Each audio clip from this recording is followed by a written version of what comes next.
Good morning, dear 6th class. Dear students, we are starting chapter number 11 in new books and 12 in old books.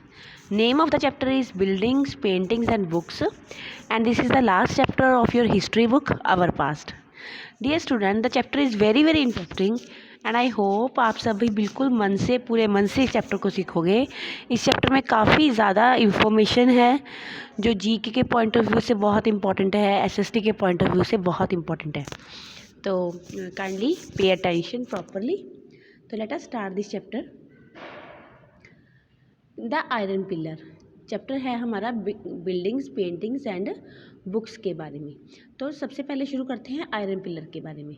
कहते हैं जो iron pillar है मेहरौली में, ये छोटे छोटे क्वेश्चन है इसमें 1 मार्क्स के काफ़ी सारे, तो इनकी तरफ पूरा ध्यान देना कि आयरन पिलर कहाँ पे बना हुआ है, मेहरौली में है, कहाँ पे, दिल्ली में।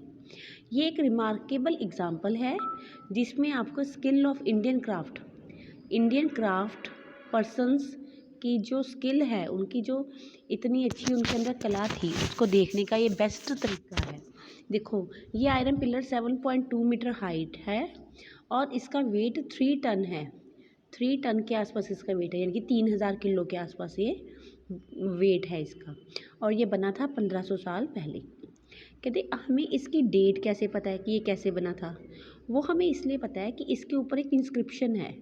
इंस्क्रिप्शन क्या होता है? इसके ऊपर खुदाई की हुई है, इसके ऊपर खोद के लिखा हुआ है, और उस इंस्क्रिप्शन के ऊपर क्या लिखा है कि mentioning a ruler named Chandra. उसके ऊपर नाम लिखा है, रूलर का नाम क्या है? चंद्रा।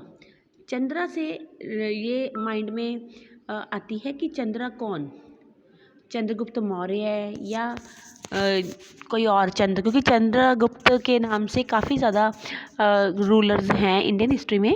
तो हिस्टोरियंस को पहले डाउट था, पर बाद में ये बिल्कुल क्लियर हो गया कि ये वही गुप्ता डायनेस्टी के जो चंद्रगुप्त है, ये उन्हीं की बात है।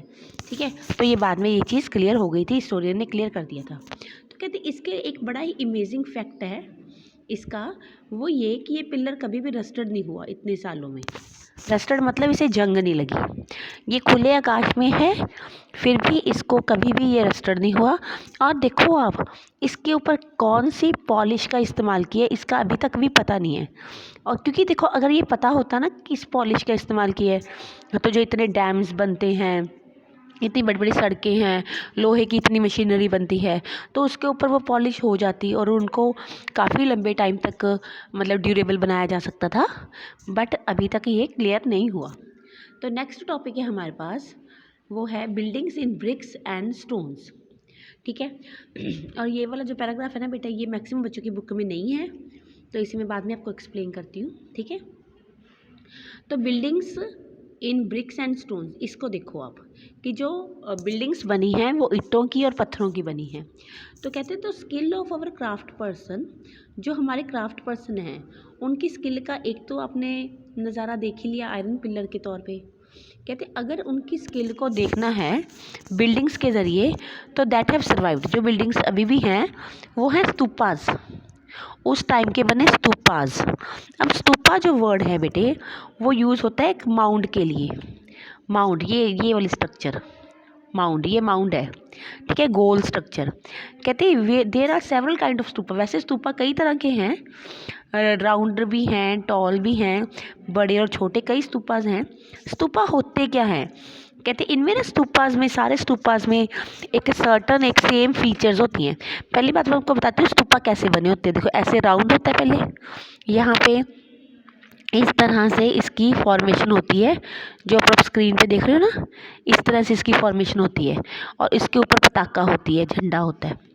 ठीक है, यहाँ स्तूपा के इस तरफ ये यहाँ पे प्रदक्षिणापात होता है। ठीक है, अब स्तूपा में ना एक बॉक्स होता है लकड़ का, उस बॉक्स में महात्मा बुद्ध के कोई भी बॉडी पार्ट्स प्लेस्ड हैं, जैसे कि उनके टीथ हो सकते हैं, बोन, या उनकी एशिज, राख। तो हर स्तूपा में कुछ ना कुछ महात्मा बुद्ध के कोई ना कोई पार्ट्स, कोई ना कोई अवशेष जो है वो रखे हुए हैं। ठीक है, और बुद्धा के जो फॉलोवर्स थे ना, उन्होंने मतलब कि इन सब चीज़ों को मतलब एक बॉक्स में डाला, उसके ऊपर स्तूपा बनाया। ठीक है, और जो भी चीज़ें वो इस्तेमाल करते थे Buddha, as well as precious stone या कॉइन्स, ठीक है, वो सारी चीज़ें यहाँ पे उस बॉक्स में कंटेन्ड है, ठीक है, जो स्तूपा के अंदर बॉक्स है उसमें। तो नेक्स्ट पैराग्राफ पे चलते हैं, जस्ट वेट। उसके बाद है ये जो बॉक्स है known as a relic cast, इसको रेलिक कैस्ट इस बॉक्स को कहा जाता है। वाज कवर्ड विद अर्थ, और उसके बाद उसको मिट्टी से ढक दिया जाता है। Later a layer of mud brick, उसके बाद मिट्टी की एक लेयर या बेक्ड ब्रिक के साथ उसको कवर कर दिया जाता है। And then the dome like structure, फिर उसके ऊपर एक डॉम की तरह गोल स्ट्रक्चर बना दी जाती है, curved with craved stone slabs, और उसको स्टोन की स्लैब्स के साथ कर्व पूरी अच्छी तरह से कवर कर दिया जाता है। नेक्स्ट टॉपिक है बेटा ऑफन अ पाथ। मैंने आपको बताया था ना, जैसे देखो ये स्तूपा है, ठीक है, स्तूपा के, ये मैं कलर चेंज करके बताती हूँ आपको। देखो ये यहाँ पे ऐसे ना एक परिदक्षिणा पाथ है, परिदक्षिणा पाथ कहते हैं इसको, ठीक है। तो उसके बाद क्या है, कहते एक पाथ बना होता है जिसे परिदक्षिणा पाथ कहा जाता है स्तूपा के चारों तरफ।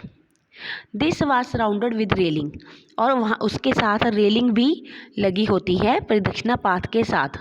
और जो एंट्रेंस टू द पाथ है उसके अलग अलग दरवाजे होते हैं, ठीक है, उस पाथ में एंटर करने के लिए अलग अलग दरवाजे बने होते हैं।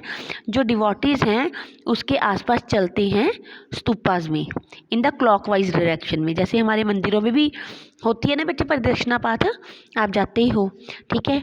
बोथ रेलिंग्स और गेटवे, जो भी रेलिंग्स हैं गेटवेज हैं उनको स्कल्पचर्स के साथ अच्छी तरह से डेकोरेट किया हुआ है। नेक्स्ट टॉपिक है, अब मैंने आपको बताया है कि स्तूपाज बहुत ज़्यादा जगह पे, इंडिया पे कई जगह जगह पे स्तूपाज हैं, तो हम अमरावती के स्तूपाज की बात करते हैं, ठीक है। This was a place where magnificent stupa once existed. Amaravati के जो स्तूपाज हैं वो बहुत ज़्यादा फेमस हैं। कहते हैं वो stone carving for decorating the stupa, कहते हैं स्टोन को, पत्थर को काट के अमरावती के स्तूपा को डेकोरेट किया गया है, और ये 2000 साल पहले बने थे अमरावती के स्तूपास। नेक्स्ट है other buildings were hollowed out of rock to make artificial caves. कहते और भी कई बिल्डिंग्स बनाई गई हैं रॉक्स में केव्स बनाई गई हैं। देखो एक तो नेचुरली बिल्ड केव्स होती हैं बनी हुई, कुछ आर्टिफिशियल केव्स भी होती हैं जिनको रॉक्स को हॉलो करके बनाया जाता है, ठीक है। अब उन केव्स को इलेबरेटली डेकोरेटेड, बहुत ज़्यादा डेकोरेट किया जाता है स्कल्पचर्स के साथ या वॉल्स के ऊपर पेंटिंग करके। उसके बाद कहते कुछ हिंदू टेम्पल्स भी हैं were built at this time, उस टाइम हिंदू टेम्पल्स भी बने। हिंदू टेम्पल्स कौन से किसके, कौन से गॉड के, विष्णु के, शिवा के, दुर्गा के, ये वाले टेम्पल्स भी उस टाइम बने। और इन टेम्पल्स की खास बात पता है क्या थी कि इन टेम्पल्स में एक गर्भगृह होता है। देखो वैसे तो टेम्पल जैसे बने होते हैं वैसे ही बना होता है, जैसे टेम्पल का ये एंट्रेंस गेट है, एंट्रेंस के बाद यहाँ पे मंडपा आ जाता है, ये मंडपा है, ठीक है। मंडपा के बाद यहाँ पे एक गर्भगृह होता है, गर्भगृह के ऊपर ऐसे छत्र बनाया जाता है जैसे हमारे मंदिरों में होता है। गर्भगृह वो प्लेस होती है जहाँ पे डाइटी की इमेज को, भगवान की इमेज को रखा जाता है, ठीक है। गर्भगृह में डाइटी की इमेज होती है, और it was here that priest performed rituals, यहाँ पे जो पंडित होते हैं वो रिलीजियस रिचुअल्स करते हैं, और जो डिवोटीज होते हैं और वो प्रेयर्स वर्शिप भी करते हैं अपने गॉड की, यहाँ पे पूजा भी करते हैं। तो अभी मैं अब कर रही हूँ, ध्यान से देखो। पहले हमने आयरन पिलर के बारे में पढ़ा, आयरन पिलर की हाइट वगैरह पढ़ा, और उसके बारे में पढ़ा कि इसको रस्ट नहीं लगती। फिर हमने ब्रिक्स एंड स्टोन्स में स्तूपास के बारे में पढ़ा, स्तूपास के अंदर जो बॉक्स होता है उसके बारे में पढ़ा। फिर हमने प्रदक्षिणा पाथ के बारे में पढ़ा। आफ्टर दैट हमने अमरावती में 2000 ईयर्स अगो जो स्तूपास बने हैं उनके बारे में पढ़ा। फिर हमने हिंदू टेम्पल्स के बारे में पढ़ा जो उस टाइम बने, उनमें गर्भगृह होता है जिसमें डाइटी की इमेज होती है वो पढ़ा, और प्रीस्ट बड़े रिचुअल्स करते हैं, वो सारा हमने पढ़ा। नेक्स्ट पढ़ते हैं बेटा हम।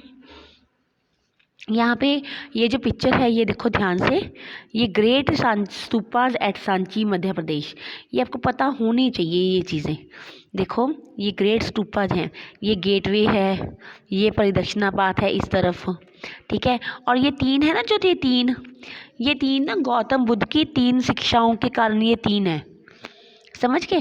उसके बाद ये ग्रेट स्तूपाज हैं जो सांची में है, मध्य प्रदेश में। और ये जो आप पिक्चर देख रहे हो, ये वाली पिक्चर देख रहे हो ना आप, ये पता क्या है, ये है स्कल्पचर्स फ्रॉम अमरावती में जो स्तूपाज हैं वहाँ पे ये बनी हुई स्कल्पचर्स हैं, ठीक है। तो नेक्स्ट चलते हैं हम। ऑफन, यस, ये पिक्चर्स के बारे में भी आपको बताती हूँ, वेट करो। ऑफन एट भित्रगांव अ टॉवर नोन एज शिकारा, ठीक है, was built on the top of the गर्भगृह। ये मैं आपको पहले भी बता चुकी हूँ कि देखो अगर ये सबसे पहले मंदिर को जाने का रास्ता है, फिर यहाँ पे मंडपा आ जाता है, मंडपा के बाद मैं चेंज करती हूँ कलर, रेड कलर से जो मैंने बनाया है ये गर्भगृह है। गर्भगृह में इमेज है डायटी की, भगवान की मूर्ति है, और उसके ऊपर येलो कलर से मैं बना रही हूँ ये शिकारा है, उसके ऊपर शिकारा बना दिया जाता है। पूरी केयरफुली उसको प्लानिंग करके शिकारा बनाया जाता है। Building shikara required careful planning. जो भी बिल्डिंग्स बनानी होती है ना शिकारा बना के, जैसे उसको बड़ी केयरफुल प्लानिंग से बनाया जाता है।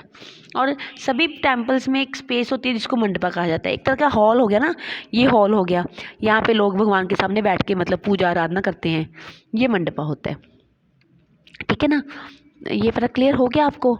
आई थिंक आपको समझ आ गया कि मंडपा क्या होता है, ठीक है, और शिकारा क्या होता है।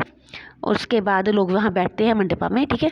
उसके बाद है महाबलीपुरम है, ए होल है, some of the finest stone temples. Mahabalipuram में और ए होल में बहुत सारे टेम्पल्स बने हुए हैं। Some of these are shown here, कुछ यहाँ पे नीचे दिखाए भी हैं, चलो हम भी दिखते हैं अच्छे से।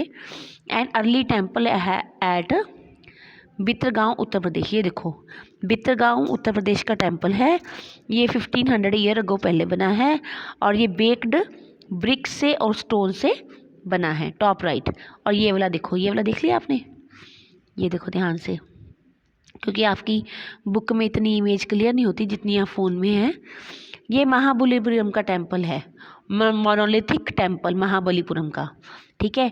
ये सिंगल पीस ऑफ स्टोन से बनाए गए हैं, ठीक है, इसीलिए इनको मोनोलिथिक्स कहते हैं। सिंगल पीस ऑफ स्टोन था, उसको काट के इनको बनाया गया है। देखो ध्यान से, एक पत्थर का टुकड़ा था, उसको काट के ये टेम्पल बनाया गया है, महाबलीपुरम का ये टेम्पल, ठीक है।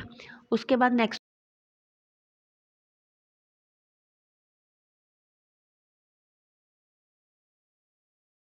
गो, जस्ट वेट टॉप, ठीक है। ये देखो बेटा, this is Durga temple at a whole build around 1400 years ago. चलो नेक्स्ट चलते हैं अब हम। How were stupas and temples built, ठीक है। कहते स्तूपाज और टेम्पल्स कैसे बनते थे। देयर वर, जस्ट वेट, हाँ yes, there were several stages, बहुत सारे स्टेजेस में स्तूपाज और टेम्पल्स बनते थे। यूजुअली जो किंग और क्वीन है वो डिसाइड करते थे टू बिल्ड दीज, वो डिसाइड करते थे कि इन्हें बनाना है, as it was expensive affair, क्योंकि ये बहुत महंगा काम होता था। सबसे पहले गुड क्वालिटी का स्टोन उसे ढूंढा जाता था, quarried and transported to the place where often carefully chosen for the new building, जहाँ पे न्यू बिल्डिंग बनानी है वहाँ पे उसको उस पत्थर को पहुँचाया जाता था। Here these rough blocks of stone had to be shaped, फिर ये जो रफ से स्टोन होते थे, पत्थर होते थे, इनको शेप दी जाती थी, फिर इनके पिलर बनाए जाते थे, फिर पैनल्स बनते थे दीवारें बनाने के लिए। उसके बाद फ्लोर बनाना है, सीलिंग्स बनानी है, उसके लिए सारा वर्कआउट होता था, प्लानिंग होती थी। And then this had to be placed in precisely the right position, फिर इनको सही पोजीशन पे प्लेस किया जाता था। तो इतना मुश्किल काम था। Kings and queens probably spend money for the treasure to pay the craft person, ये पैसा कहाँ से आता था। किंग और क्वीन अपने खजाने से ये पैसे क्राफ्ट पर्सन्स को देते थे जो काम करते थे। Who work to build the splendid structures, जो इतनी बड़ी स्ट्रक्चर्स को बनाते थे उनको खजाने से पेमेंट दी जाती थी। जब devotee came to visit the temple और the stupa they often brought gift. अब जो डिवोटी है, जो भगत है, जो टेम्पल में या स्तूपा में आएगा प्रेयर करने, तो वो अपने साथ गिफ्ट लेके आता था और उन गिफ्ट्स का इस्तेमाल किया जाता था बिल्डिंग को डेकोरेट करने के लिए। फॉर एग्ज़ाम्पल, जैसे एसोसिएशन ऑफ आइवरी वर्कर्स है। आइवरी होता है हाथी के दांत। हाथी के दांत बनाने वाली जो हाथी के दांत से जो चीज़ें बनाते हैं, एसोसिएशन है जो उनकी आइवरी वर्कर्स की, तो उन्होंने जस्ट वेट उन्होंने paid for the decoration. Just wait, एक minute.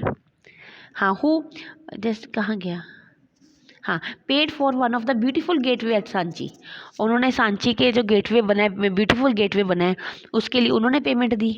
Among the others who, जो और कौन लोग देते हैं इन डेकोरेशन के लिए? मर्चेंट हैं, जो व्यापारी हैं, या जो फार्मर हैं, या गार्लैंड मेकर हैं, परफ्यूमर्स हैं जो सुगंध का काम करते हैं, स्मिथ होते हैं, कोई भी गोल्ड स्मिथ वगैरह, है ना, और हंड्रेड्स ऑफ मैन एंड और भी बहुत सारे women who are known by their names which were inscribed on pillars. वही सारे लोग जिनके नाम इंस्क्रिप्शंस के ऊपर लिखे हुए हैं, वो पिल के ऊपर राइट किया हुआ है, रेलिंग्स के ऊपर, वॉल्स के ऊपर इन लोगों के नाम लिखे हुए हैं, जिससे पता चलता है कि ये लोग गिफ्ट लेके आते थे मंदिर को या स्तूपा को डेकोरेट करने के लिए। तो अगर हम कभी जाके आप देखें ना, यहाँ पे जाके अगर हमें कभी चांस मिले, तो वहाँ पे बहुत सारे लोगों के नाम हैं इंस्क्रिप्शंस के ऊपर, तो जो हम देख सकते हैं, ठीक है, जाके। उसके बाद नेक्स्ट टॉपिक है बच्चे पेंटिंग, जो हम नेक्स्ट क्लास में कंटिन्यू करेंगे। आई होप आपको ये सारा समझ आया होगा, एंड अगर आपको कोई भी डाउट्स होंगे बेटा, तो I will clear in the zoom class. Thank you, have a nice day.